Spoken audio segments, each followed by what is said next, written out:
Uh, the first piece was probably the one that most kind of shook us up a little bit when we found it. When we were tearing down the wing that wrapped around the 1909 building, one of the last areas, it was in the back in one of the closets, as they pulled some of the wood free, this note kind of came flying down and landed on the floor. And we had this big old mountain man from out in the Altoona area who was doing the demolition. He picked it up, took a look at it, and with a tear in his eye, came to find me and handed me this note.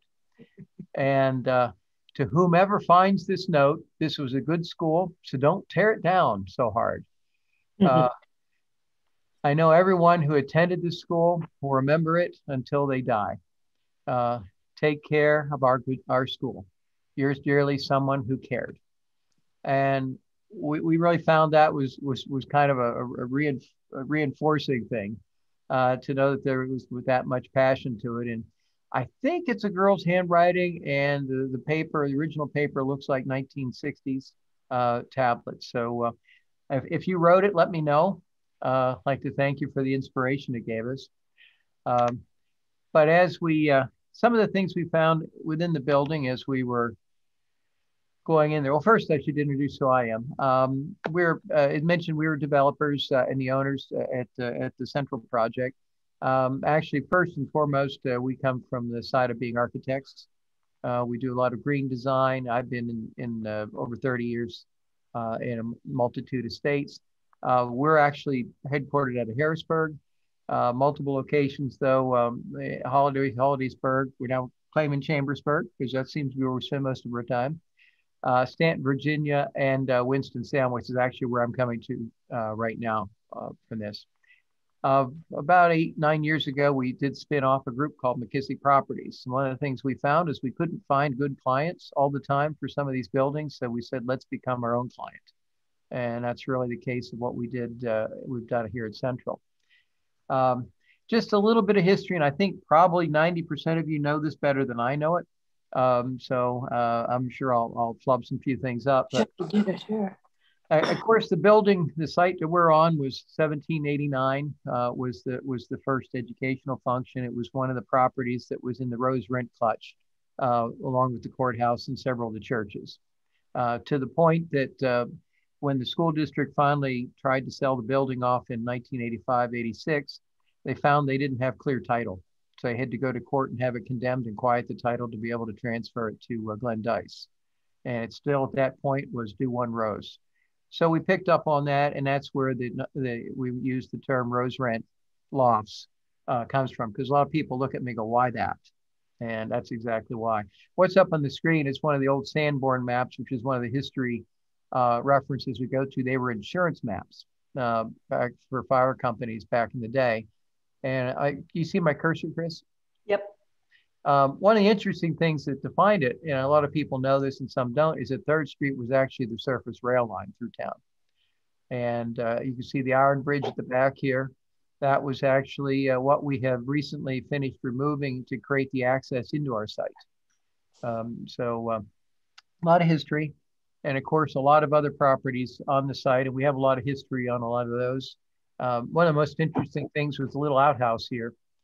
This was 1887, but we actually found the outhouse when we were digging in, replete with the hole in the ground and everything else. So, and of course, what was there, this is an image of what was on the site at the time. This building, of course, was originally the property purchased up by Ben Chambers. Interestingly enough, this has gone through a lot of incarnations, and what we found, one of the found items was the fact that walls that are there were actually repurposed. Every time they rebuilt it or remade it, some of the old stayed in place, and I'll show you some images of some of the things we found.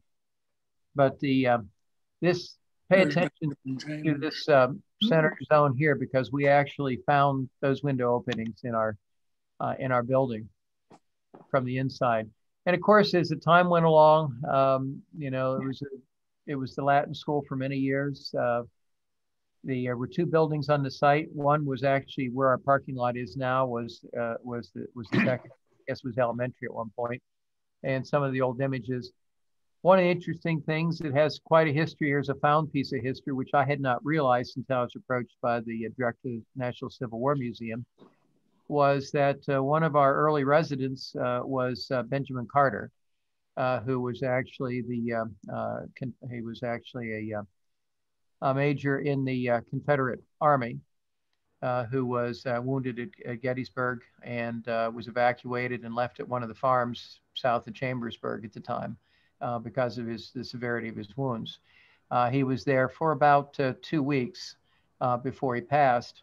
The interesting story, and some of you may have heard this as well, a lot of the research actually came from the University of Texas. He had the dubious option of having been the first mayor of Austin, Texas. He was the first Manassas or first Battle of Bull Run. That's YouTube. And at which point in time, his group, the Tom Green Rifles, overran a Union artillery position. And in the process, they had one young fellow who stayed there and fired the last shot. They shot back at him. And as he sat dying, he walked over, had a conversation with the fellow, gave him his coat because he was cold, was so impressed with the bravery of this young man.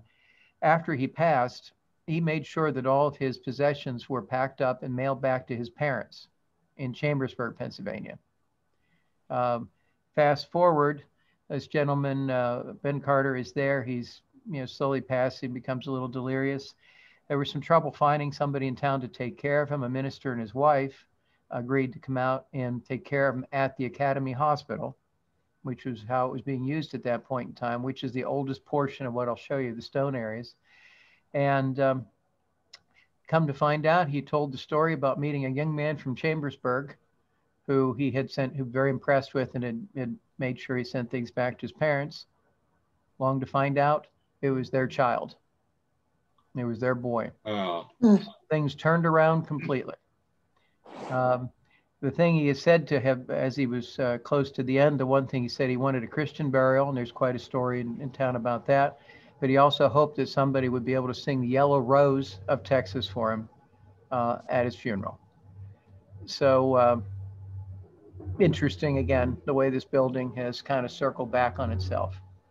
I had no idea of that until Wayne Motts brought that to my attention. A little bit later, building was burned down the next year, rebuilt in 1867 within the old walls. By the early 1900s, they were slowing down a little bit, but they did have a lot of folks riding trains into town during that time. Here's the street. The day. Street's not there. That street would be right over to this. Yep. This is the building. It was rebuilt in 1909, and that's what you see today as Rose Rent. And for a period of 20, 21 years, it was the high school. And what we found interesting was we found that older building. They topped toward the third floor off, and they wrapped around. So the walls of the old building are actually about 30 feet deep inside our current building. And we even found windows buried in walls. We couldn't figure out why they were there at first. One of the interesting things off to the left here is just kind of pay attention to this. This was an American beach tree. We have a little bit of a story we'll bring up on that.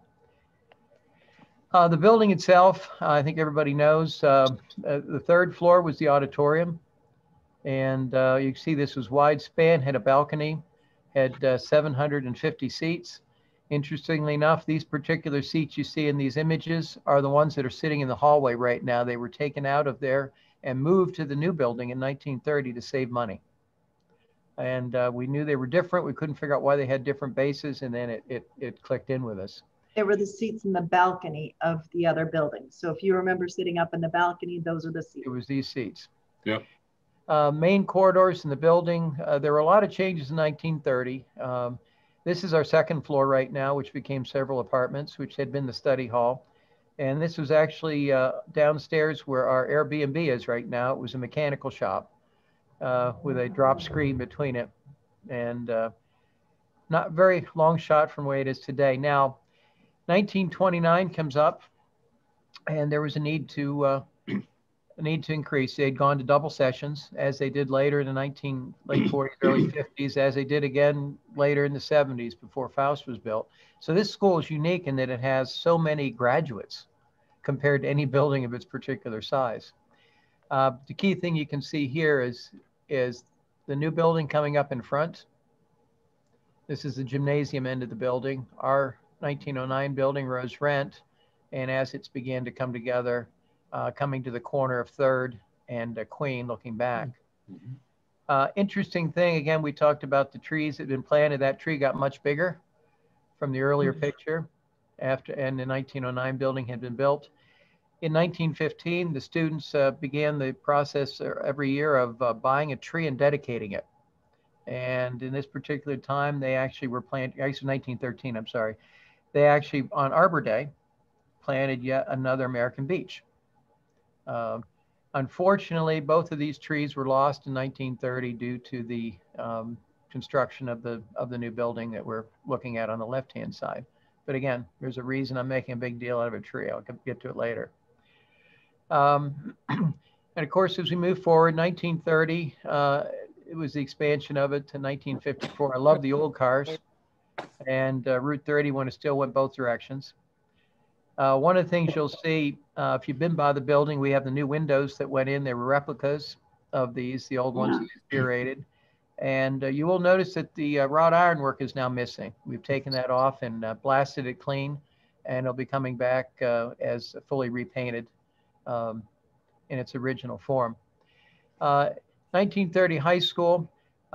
Main thing I want to show you here is this is the 1930 building. This is Rose Rent.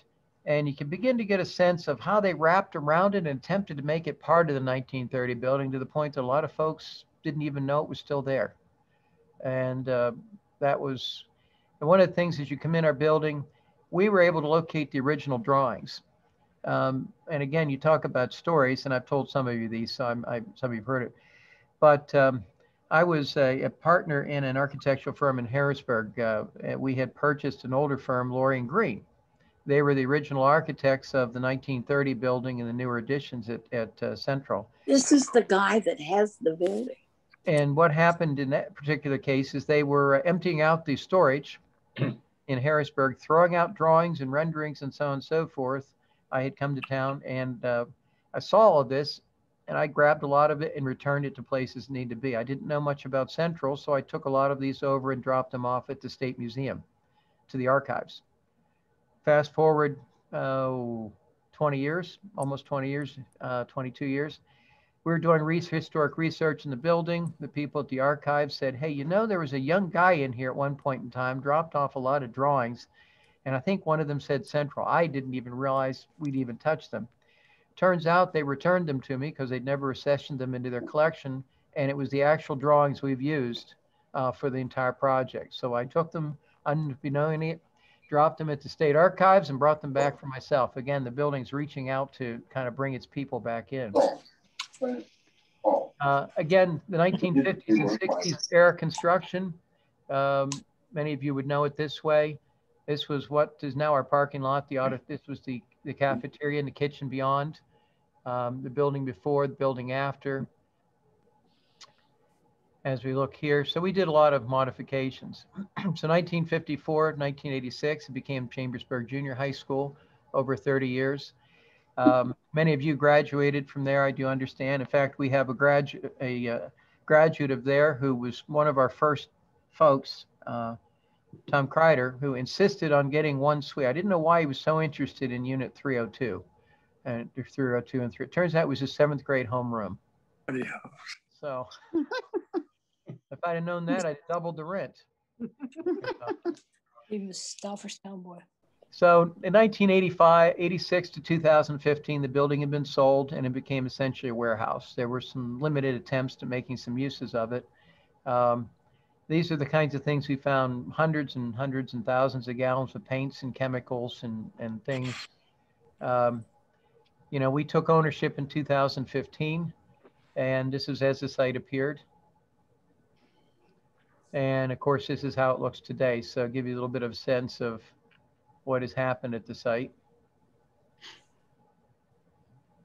And of course, looking from stone ciphers from the pharmacy, what we started with and there you go. Along the Got green it. here. Genius. What'd you do? I hit this right here. Uh-huh. Or no, there was something here that said join audio. Okay. That's all I had to press. Okay.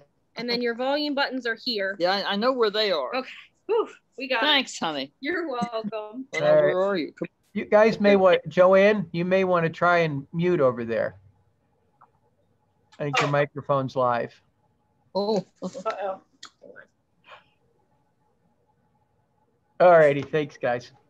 But this was the old path. It was actually a street which ran to the bridge that went over the railroad tracks. They didn't build the viaduct until 1912.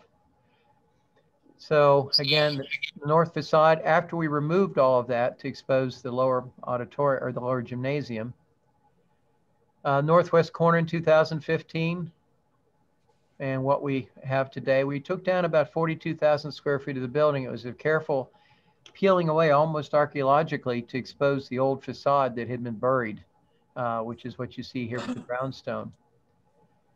Again, the interior courtyard, we talk about found elements. You can see how that was previously. As you looked at it, was a small courtyard. A lot of folks don't remember that it was there, but you can almost see what they had done to the front of the building. They cut in industrial steel windows, and it was our challenge to bring it back to what it had once been. Again, this trim was hidden from sight in that courtyard. That's that same trim, repaired, new brickwork. You can see windows and so on and so forth that we had to do Tolbert masonry locally. Essentially, this is what we started with, and this is what we did. So while it was a harsh intervention, it did allow us to bring the original 1909 building with pieces going back to 1826 back to life, and allowed us to create the surface and access that kept the building. One of the reasons it sat for 30 years, because no parking, no way to get into it, no handicapped accessibility, and so on. So as the site sits today, this was all filled with building. What people have seen as Rose Run is back here. That's where we have our drive coming in. What had been Burkhardt, it was abandoned. The borough worked with us and and we have our own internal drive. This is what's currently in construction in the front, Queen Street and 3rd. So we got into the site cleanup. We removed 119 tons of loose material. Now, why was that important? We had 2 layers of asbestos floor tile sitting on top of it, underneath it, which sat on top of the wood floors. So it was a very long process. That was almost 250,000 tons of miscellaneous loose materials. Took a lot of time. One of the things that we encountered was the former owner had torn down a lot of motels. It bought them out. So we had rooms and rooms filled with through-wall air conditioners, the old ones like you saw in the 1960s Holiday Inns.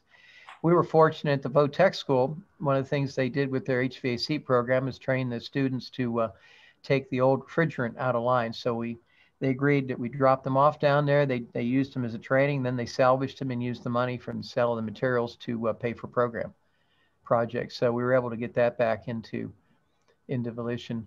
Then we got into selective demolition and salvage, lockers, which are still in storage, the cut glass windows, which came out, which went back into the apartments. We still have, for the front project, we have saved some of the science casework, transoms and windows that were incorporated back in, and over 8,000 square feet of 3/4-inch oak floor that we've been using to replace damaged floors throughout the project. And again, this was a view a lot of folks didn't see from the inside, but this was the unveiling. This is what's now our nice windows. They had become walls with chalkboards. That was the centerpiece of the building. This is looking out towards 3rd Street. And lots of metal. So this all went to the recycling. And a little bit more. The old girl was getting tired. Particularly noticed the 5 different types of roofing. And we had many swimming pools inside. Again, another view. This is a drone shot. At this very moment, I'm sitting behind that central window. You're sitting right back in here. Yep. And as you can see, this is what the 3rd floor where the auditorium had once been. Once we pulled down, there were 3 different ceilings that had been installed in there. The tops of these windows that you see right there had not been seen since 1958. And And if you drive by today, at night, you'll see the ghost lights, we call them. There's 3 tall 4th floor windows. Those are these guys up here that we have a remote control LED lights on. The classrooms, this was pretty typical of what the building was looking like for us. This is the asbestos tiles, the swimming pools for catching the roof leaks. This skylight is kind of important. It's been preserved but buried for future use. So again, that's just kind of what we've come through in some of the things.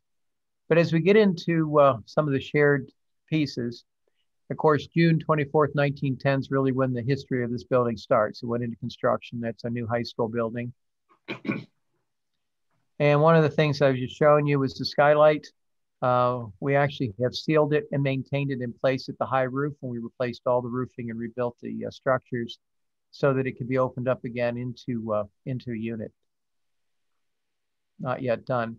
In the attic, a lot of folks don't get this tour, but that is some very serious wood. That is free spanning, in some cases, 80 feet without the use of steel or anything. These are just the old cable or the old steel reinforced trusses. And they were definitely craftsmen back in the day. Going all the way down from where we were just standing to the ground floor, this is the heart of the old 1826 building and the later 1867 rebuild. You get a sense of the thicknesses of the walls. This was one of the window openings we turned into a door. Another one of the areas where we passed through it. This is our commons space right now. Even in some of the apartments nearby, we were able to retain some of the stone walls that were in place, but just gives you a real sense of what this building, the robustness of some of these that are as much as 30 inches. Get back into the right screen here. There we are. Some of the other apartments where we've been able to retain stone. This was actually part of a former vent, 3-story vent system in the building. And some of the other things we've come across are books. Okay, that's what the building kind of gave us. We've encountered some English grammar books, short courses in that. 1884, in that particular case, that book, Pilgrim's Promise, it's a wonderful condition piece of that.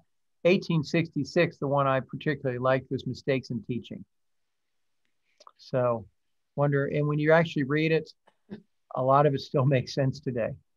Not a lot changes in 150 years.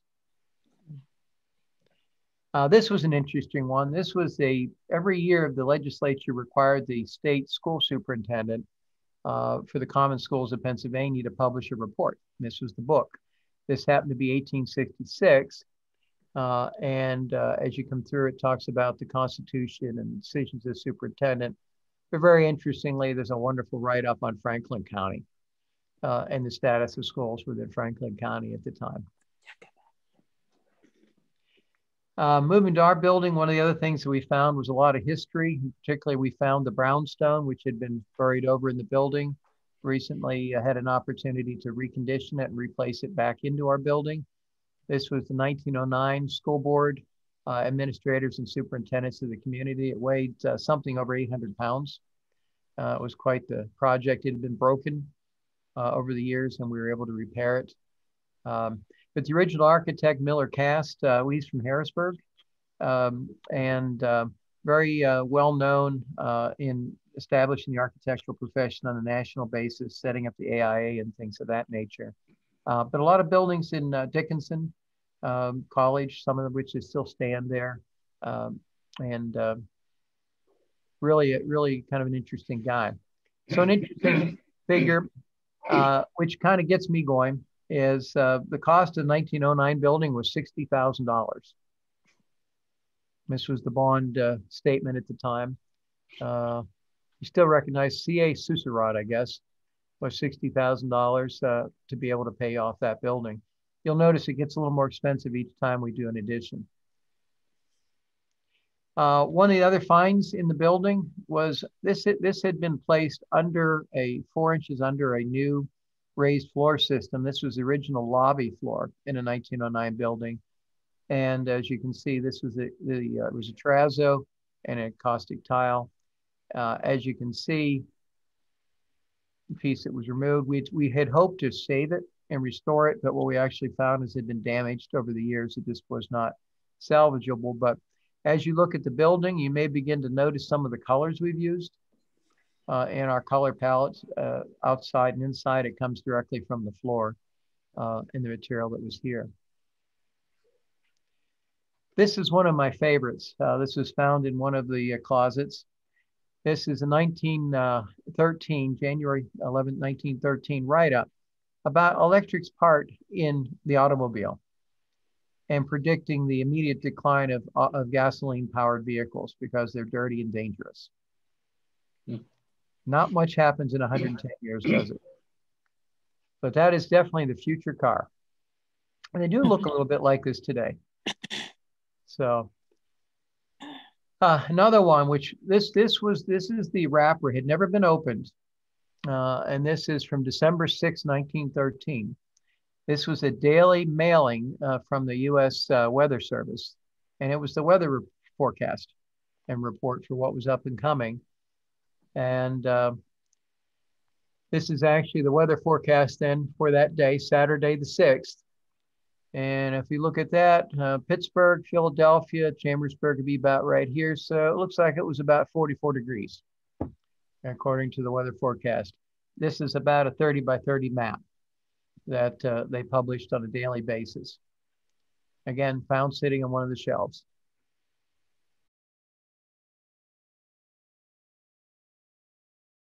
Some of the other things, and we've had a few gifts to us over time.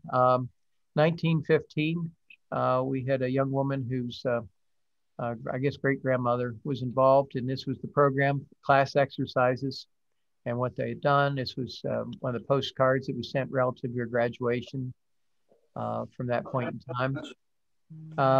We had encountered this in Hershey. This was one of the banners.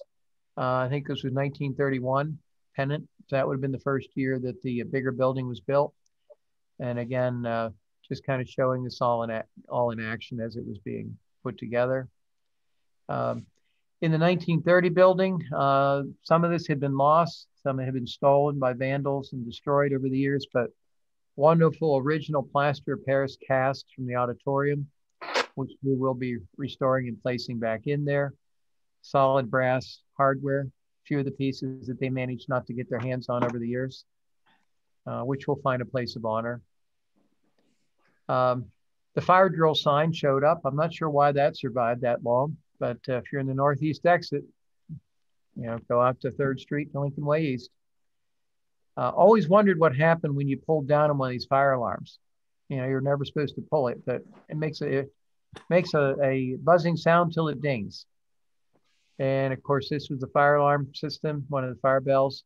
And one of the things we came across was some of the old Fresnels from the lighting system. We had quite a collection of those, beautiful glass. Interesting story here. And this one is the back in the Commons, but the lights are the focus in this particular case. And some of you may have heard this story as well. Those are the original 1930s lights that had been removed in the 1958 renovation. They'd been taken by a custodian at the time, maintenance person, nailed into the rafters of a wagon shed at one of the apple orchards in the eastern part of the county. And I come along, and this one woman would call and call and call, and she was not to be denied. I finally talked to her and finally agreed to drive out there, and she was determined that I should have these lights back because they were the original lights out of the building. So what we did is we have 18 of these for the original globes. We had them converted, cleaned up, converted back to LED lights. And we turned them on last August for the first time in almost 65 years.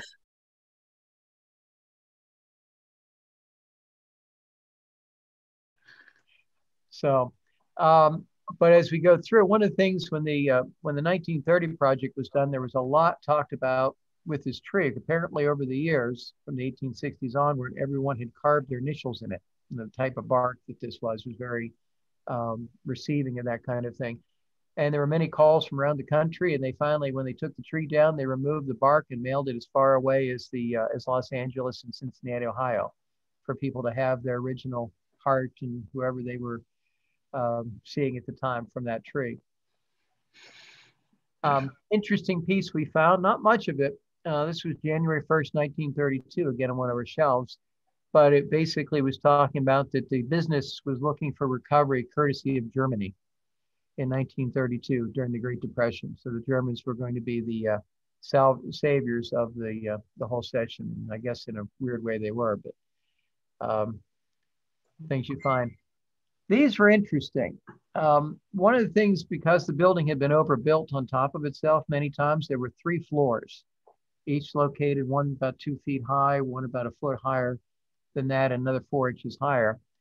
And as we went down in there during the construction, we came across this fairly well-preserved leather woman's shoe, nails and so on and so forth. And the best we can date this to is sometime in the 1910, 19 teens. How it got down there, why it got left there, we have no idea.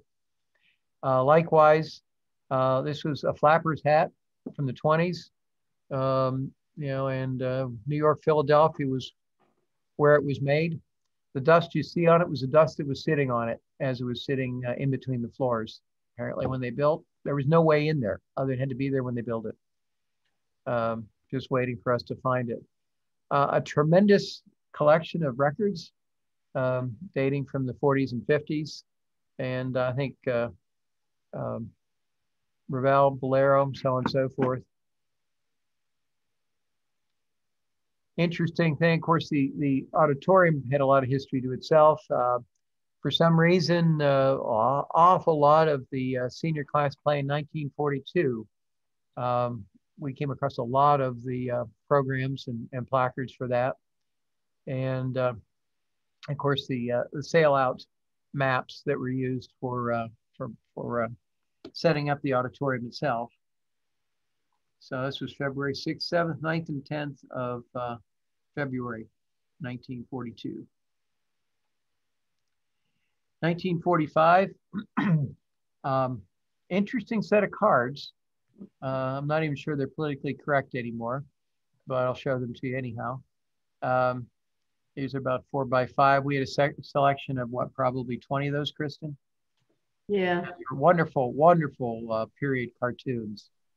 Apparently there was some sort of a collector's set. Apparently, yeah, they were arcade cards, and they went vending machines and people could collect them. So yeah, they're probably about 4 by 6 inches.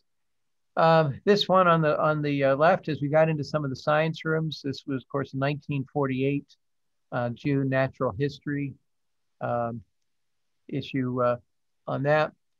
A lot of study books. These were the units you went through that we've come across. 1951 Echo. This person had an awful lot of signature. I don't think she missed anybody in the school to sign her book. Of course, in I think it was 53, January map of Chambersburg. Very different looking place without Merlin Avenue and without interstate coming through town. Back when it really was 30 and 15 that made things tick.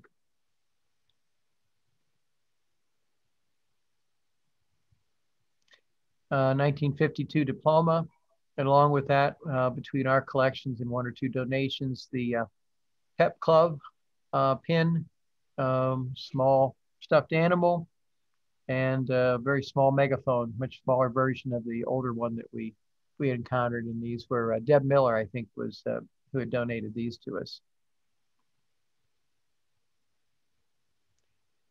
This was Mr. Zook. I don't know ages of various people here, but he visited with us in, I think it was 2015 when we were doing one of the first community tours to let folks come in and see what was going on. And he was not getting around very well, but he was determined, and I couldn't understand why he was so determined to go up over the 2nd floor, 3rd floor, and get back to this room. But he finally admitted as this had been his classroom.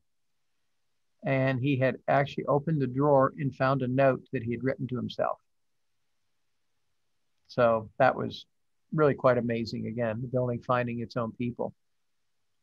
And we have a number of these in storage. So we're hoping to be able to recondition these and incorporate those into the front buildings revitalization. And of course, everybody needs a periodic table of elements. I think we're only missing about 30 of them here. Things have moved along since 1960. And again, somehow bicentennial 1964 showed up, and again, another place. Things were in walls, they were in ceilings. It was just odd where stuff would show up for us. And another one of those cartoon cards. The Glee Club itself, one of the things we did come across was one of their records, and I forget exactly which year this was. This was like 1958 or 59, or I guess it was 66, I'm sorry. What they were up to, Glee Club concert for the next year, ticket from Friday, April 14th, 1967, 50 cents for a seat. Again, no rhyme, no reason, just unusual. And you're probably seeing about a tenth of what we encountered. Of course, one of the things, if you drive by the building right now, you'll see that these are gone. They've taken a trip away to the blacksmith shop to be repaired, blasted, repainted, put back. These fixtures were apparently replacements at some point early in its life, but are not the originals from what we can tell. So we're going to be replacing the upper fixture with something that was closer to the architect's original vision when those come back here in a couple of weeks. And of course, keys. If anybody wants to buy a key, I have got keys. I've got more keys than you can imagine.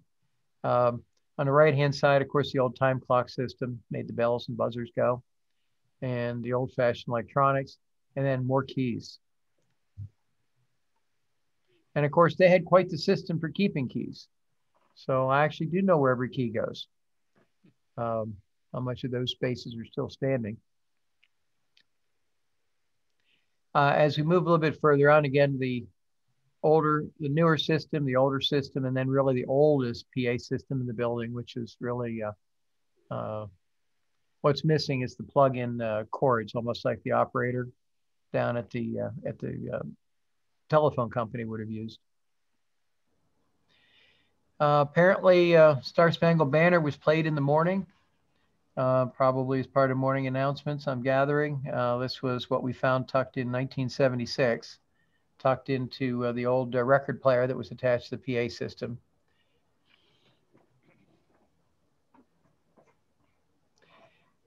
This is the Todd, I forget what Todd's, Ridout, R-O. Yeah, or Ridout.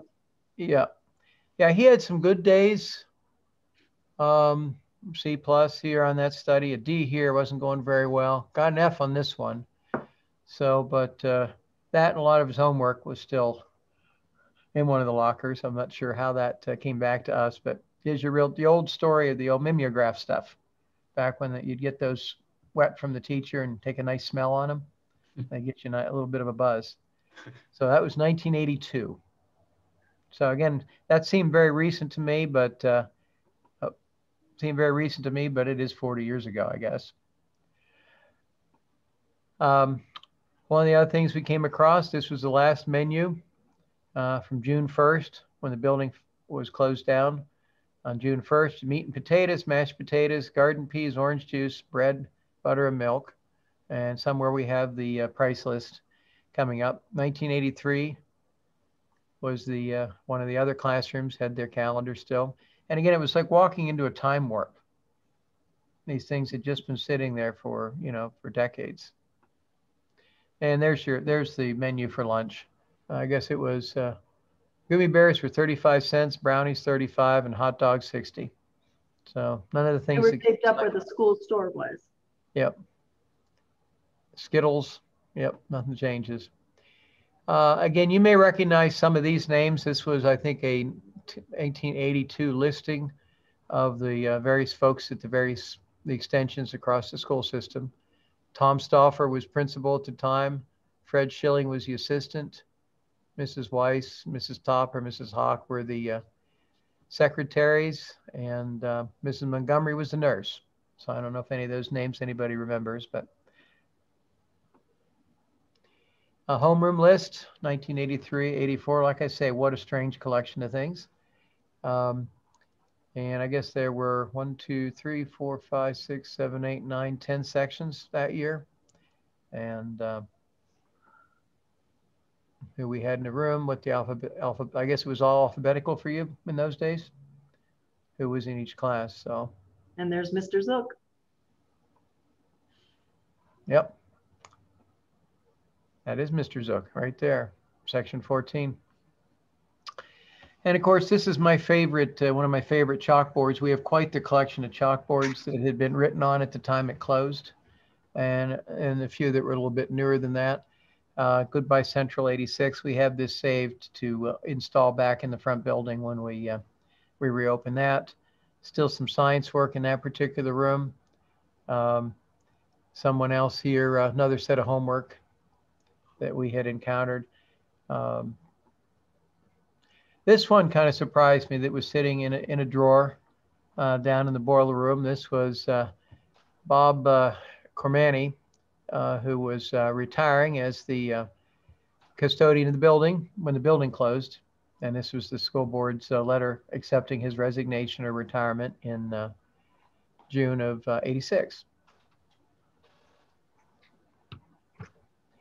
And of course, I think most folks who are local probably know the story, but the school board did decide to close and sell the building. There was a lot of discussion back and forth about what should happen.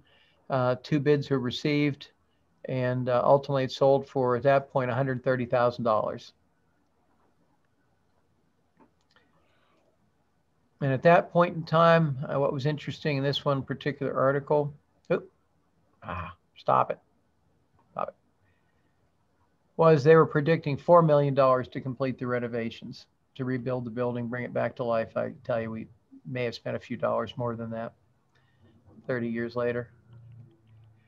A couple of the other things we've come across that are probably interesting. We have the original safe. This is slated to become our concierge desk in the front building when it opens up next year. Back in the day when they had cash packets and everybody was paid cash on payday. Then this picture is a little hard to tell what it is, but what this was actually the original steps from the original 1909 high school. They had been buried under the floors. This was actually inside the classroom because they had pushed the walls all the way out and put those steel windows in. And we were very surprised to find those still there and that we were able to reposition and reuse those. Back in the day, this was interesting, back in the day when brick vents, you're venting a building, were made of solid copper and weighed 5 pounds. Couldn't imagine that cost today. And if anyone wants to learn English and still has a tape recorder, a reel-to-reel, I've got 35 sets of these, so just give me a call. And that is your ALM Spanish tapes. Again, weird collection of things. And of course, we came across, this was in another one of the science rooms, How a Tree Grows. And this was just in time for Arbor Day. And one of the things you'll see the pictures here, we'll be doing a little bit of announcement soon. These pictures were taken yesterday. This is a little bit, but not far away from where the 1913 planting of the tree was by the class of 13, the American elm, and or American beech rather. And this is the new American beech that we sought out, and it's being planted back in, and will be in the ground as of tomorrow. So we thought it was appropriate on Arbor Day, 108 years later, to put the tree back. So you'll see that on 3rd Street. A few of the other things, of course, a lot of this was collecting, items, but a lot of what we've done has been recycle and renew. As you come in our building, you'll see our signs. Those are actually the old chalkboards cut down, and that is what our apartment signs have been made out of. The girls' locker room, the showers, were made out of slate. You'll see that various counters and pieces in the building have been made from those. So they've been cut and reused. We're in the process of restoring lockers that are being placed in the apartments.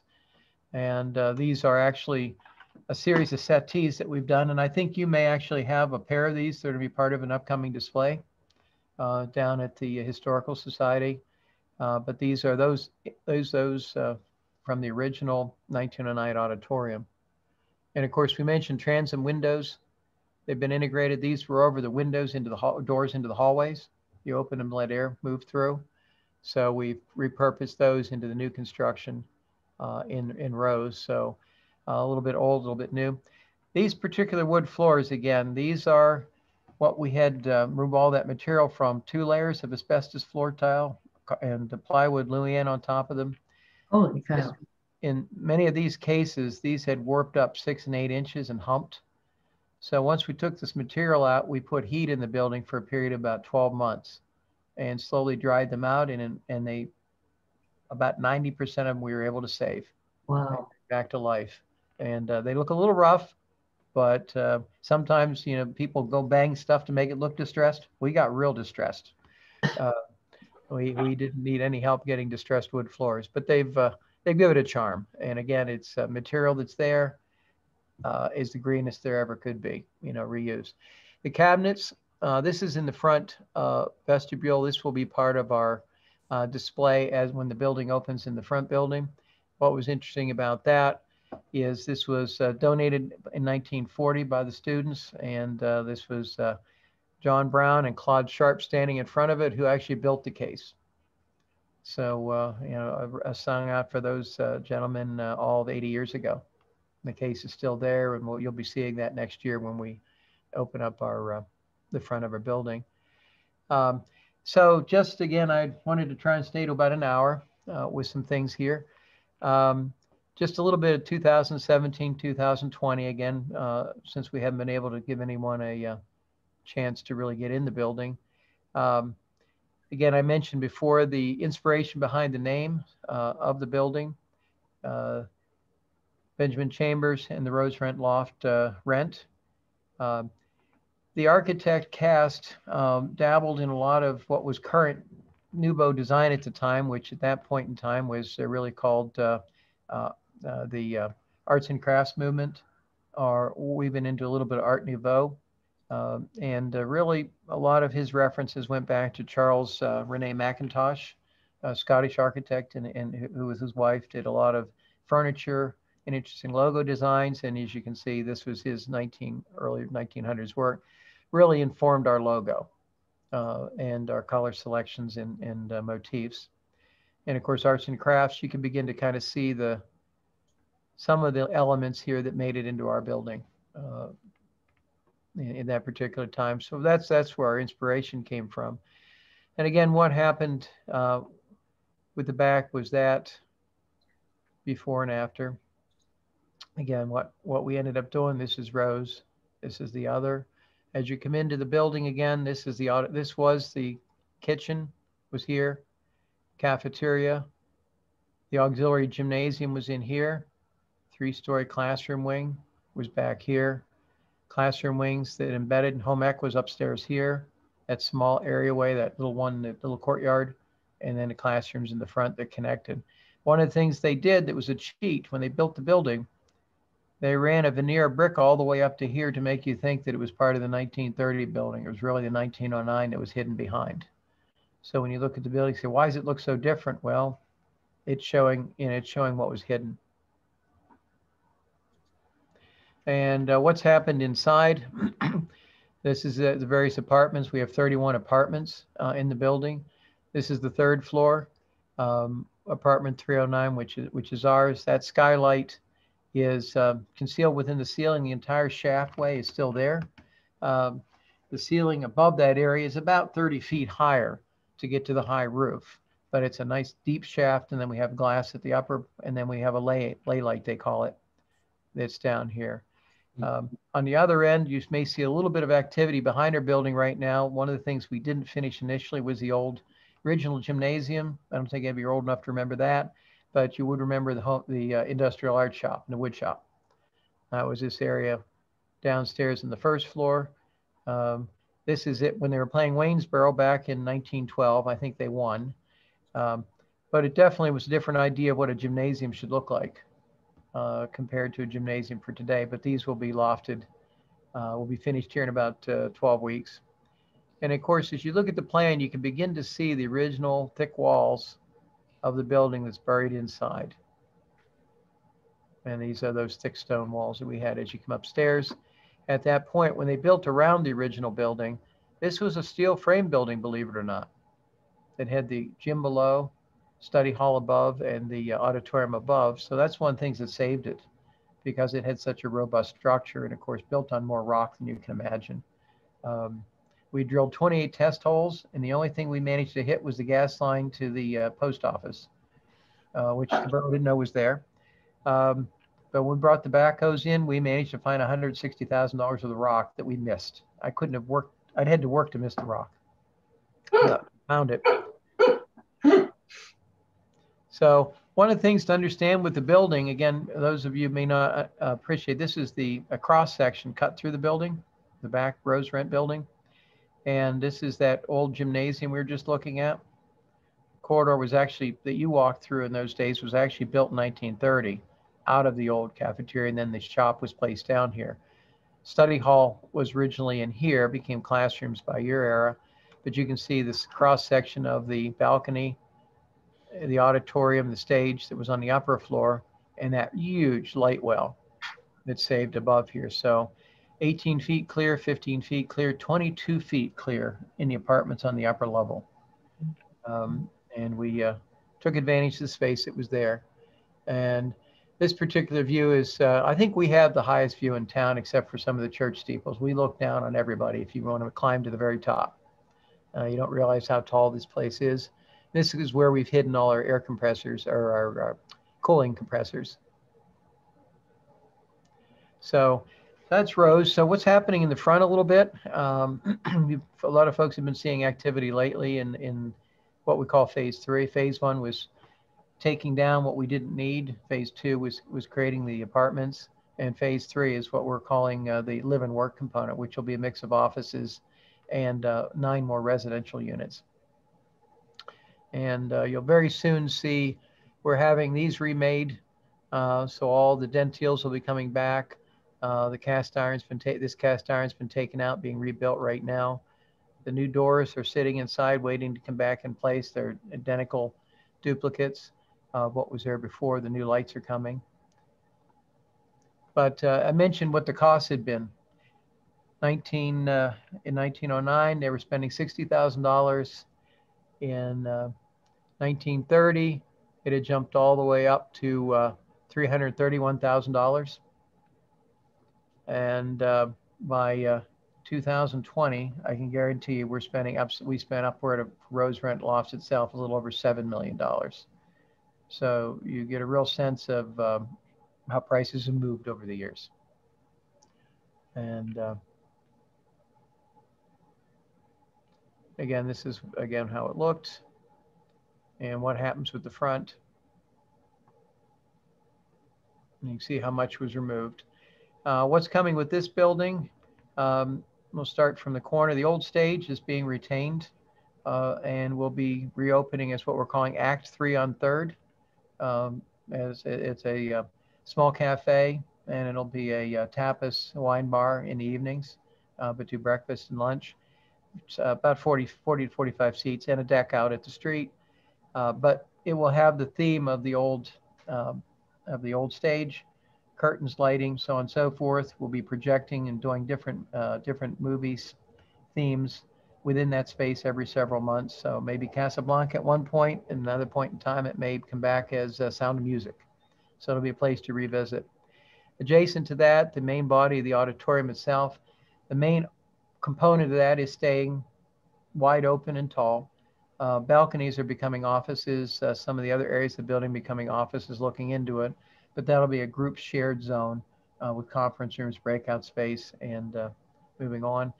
We're working right now with a group for a installation of solar PV array on that gym roof, or in the auditorium roof. It's one of the places in town that has not a tree, not a pole, not a mountain blocking its direct access to light. from the south. So it's a wonderful installation location. Again, staying within that motif of historic sustainability. The opposite end of the building is what we're calling live-work lofts. These will be studios or offices downstairs, varying between 1,500 and 2,500 square feet, with a second level above that will have an apartment. So you'll be able to access the stair down into it. So again, we're looking towards kind of the new working model that's come up now that we're in this post-COVID era. We're a hub zone, so that works. And on the upper level, you can see we don't have a lot of space on 3. This was really about the restrooms that served all the building we tore down. This will be housing another 7 apartments, wonderful units, but they will have access to the rooftop garden. In fact, when the building was built, what people don't realize is this parapet's about 8.5, 9 feet tall. You walk right out from the 3rd floor onto it, and it was intended to be future additional construction. It never happened.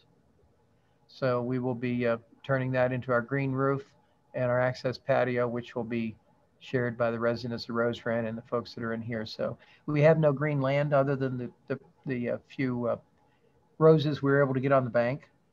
So that's what's kind of forthcoming. Just a couple of the modeling renderings that we're doing, looking from the stage cafe out into the main body of the auditorium. We will be keeping elements of plaster and trim and older pieces, the hint of what had been the front of the balconies.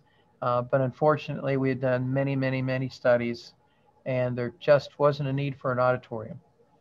With what you guys had done in town with the wonderful theater downtown, the Lore Center up at Shippensburg, and even the high school auditorium in town, this really was a place looking for a way to move forward. So, but you get a sense of the light that these large windows bring in, sense of the deck that will be out on 3rd Street, and we'll be joining Gear House and some of the other folks up along that stretch, Barrel House.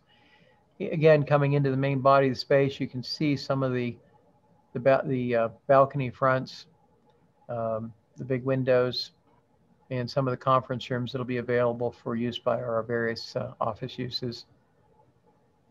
The key thing, I go back here, the whole proscenium, I don't think we have a view showing it, but we're glassing in the proscenium so you will still see the stage. It will just be the separation between the dining area and the common work zone that's in here. Oh, going the other way. So I guess we went and found objects that we're going to call these found opportunities of what we can make with it.